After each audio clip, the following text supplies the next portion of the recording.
एक बार की बात है। किसी गांव में रामचंद्र नाम का एक किसान रहा करता था। वो बहुत ही चतुर, ईमानदार और परिश्रमी था। अपने परिश्रम और चतुराई से वो धीरे धीरे काफी धनवान हो गया था। वो इतना धनवान हो गया था कि गांव के सभी चोर की नजर उसके धन पर पड़ गई थी और उन चोरों ने उसके धन को चुराने की योजना बनाई। अरे भाइयों, रामचंद्र किसान के पास बहुत सारा धन है। अगर उसका सारा धन हमारे हाथ लग जाए तो 1 साल तक हमें चोरी करने की जरूरत नहीं पड़ेगी।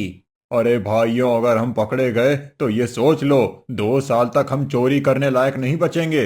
अरे भैया, ऐसी बात मत करो। अभी तक हम पकड़े नहीं गए कभी। हम ऐसे वैसे चोर थोड़ी हैं। हमारे नाम से दुनिया डरती है। तभी चारों चोर एक रात रामचंद्र के घर में चोरी करने के लिए पहुंच जाते हैं और घर के अंदर खिड़की से झांक कर देखते हैं तो उन्हें तिजोरी के पास ही सोता हुआ रामचंद्र दिखाई देता है।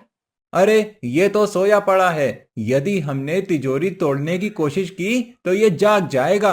हाँ चलो, लौट चलते हैं, नहीं तो हम पकड़े जाएंगे, और पकड़े गए तो लेने के देने पड़ जाएंगे और पिटाई भी होगी, वो अलग। हाँ, चलते हैं, फिर कभी मौका देखेंगे। चारों चोर जिस खामोशी के साथ आए थे उसी खामोशी के साथ लौट जाने लगे। तभी चोरों का मुखिया बोला। तो क्या विचार है दोस्तों, क्यों ना आज इन्हीं से काम चलाया जाए। ठीक कहते हो मुखिया जी। खाली हाथ लौटने से तो यही अच्छा है। लेकिन भाइयों, ये सोच लो कि इन बड़ी बड़ी बोरियों को रखेंगे कहाँ, और कहीं रामचंद्र ने पूरे गांव की तलाशी ली तो। अरे मुखिया जी, कैसी बात कर रहे हो भला। इनको घर में रखने की क्या जरूरत है। यहीं से सीधा बाजार ले चलते हैं और बेच देंगे। यही विचार कर सबने एक एक बोरी उठा ली और सीधे बाजार की ओर चले गए। लेकिन चारों चोर इस बात से अनजान थे कि रामचंद्र को उनकी भनक जब वो खिड़की से झांक रहे थे तभी लग गई थी और वो उनकी योजना भी सुन चुका था। रामचंद्र चुपचाप उनका पीछा करने लगता है और चलती चलती सुबह हो गई। बाजार में चहल पहल होने लगी। रामचंद्र किसान ने देखा चारों चोर दुकान पर पहुंच गए और अनाज का मोल भाव करने ही वाले थे कि तभी रामचंद्र किसान पीछे से बोला।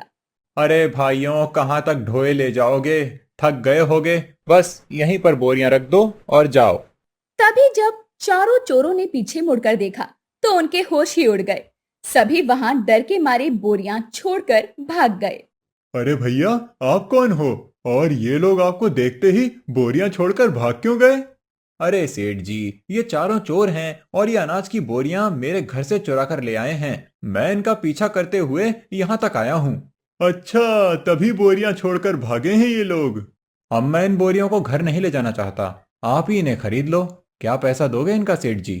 मैं तो इन चारों बोरियों के 2,000 रुपए दे सकता हूँ, लेना है तो ले लीजिए, नहीं तो ले जाइए। ठीक है सेठ जी, आप मुझे पैसे दे दीजिए।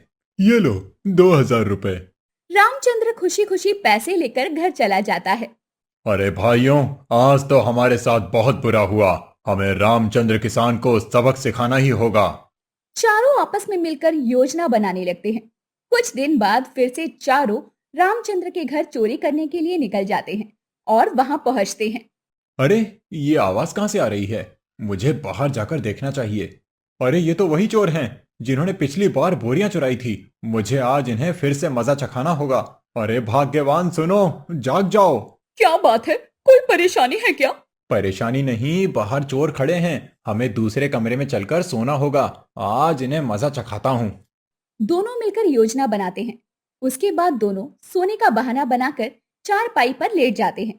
चारों चोर घर में घुसकर कमरे के दरवाजे पर पहुंचते हैं जहां रामचंद्र और उसकी पत्नी साथ सोए हुए थे। चोरों के माफिया ने उन्हें सोता हुआ देखा और धीरे से अपने साथियों को बोला। शुक्र है आज वो तिजोरी वाले कमरे में नहीं सोया है। हमें चुपके से इसके तिजोरी वाले कमरे में पहुंचना है। जैसे ही चोर तिजोरी के पास जाते हैं तभी रामचंद्र की पत्नी चीखती हुई उठकर बैठ जाती है और रामचंद्र को जगाने लगती है। अरे जागिए जी, उठ जाइए, हमारे घर में चोर आ गए हैं। हमें दरवाजे के पीछे छुप जाना चाहिए। अरे स्वामी, जागो ना, मुझे डर लग रहा है। क्या हुआ भाग्यवान, कितना सुंदर सपना देख रहा था, तुमने सब चौपट कर दिया। अजी, अभी चौपट नहीं हुआ है कुछ, लेकिन हो जरूर जाएगा यदि मेरा भयानक सपना सच हो गया। भयानक सपना कैसा? भयानक सपना? अजी, मैंने सपने में देखा कि कुछ चोर हमारा सारा धन चुरा कर ले गए और हम बर्बाद हो गए। जल्दी से सारा धन तिजोरी से निकालकर कहीं और छुपा दो, कहीं सच में चोर आ गया तो। अरे भाग्यवान, मैं इतना मूर्ख नहीं हूँ, तुम चिंता मत करो। मैंने पहले ही इसी डर से तिजोरी से सारा धन जेवरात निकालकर बगीचे वाले कुएं में डाल दिया है। पता नहीं कब चोर आ जाएं और चुरा ले जाएं। अरे फिर तो चिंता की कोई बात नहीं, अब हम निश्चिंत होकर सो जाते हैं। दरवाजे के पीछे खड़े चारों चोर उनकी बातें सुन लेते हैं और उनकी खुशी का ठिकाना नहीं रहता। चलो ये भी अच्छा हुआ, अब हमें तिजोरी नहीं तोड़नी पड़ेगी। चलो अब कुएं पर चलते हैं। बहुत चालाक बनता था रामचंद्र, अब उसे पता चलेगा। फिर वो चुपके चुपके कुएं के पास गए और कुएं में रस्सी लटकाकर चारों एक एक करके नीचे उतरने लगे। लेकिन उनको पता नहीं था कि उस कुएं में मधुमक्खियों ने अपना घर बना रखा था। रामचंद्र ने जानबूझकर उन्हें मजा चखाने के लिए वहां भेजा था। जैसे ही चारों चोर कुएं से नीचे उतरते हैं, उन्हें बड़ी बड़ी मधुमक्खियों ने अपना शिकार बनाना शुरू कर दिया। भागो भागो, मधुमक्खियां काट रही हैं। रामचंद्र ने जानबूझकर मजा चखाने के लिए उन्हें भेजा था, लेकिन सतर्क रामचंद्र उस खिड़की पर खड़े होकर चोरों की निगरानी कर रहा था।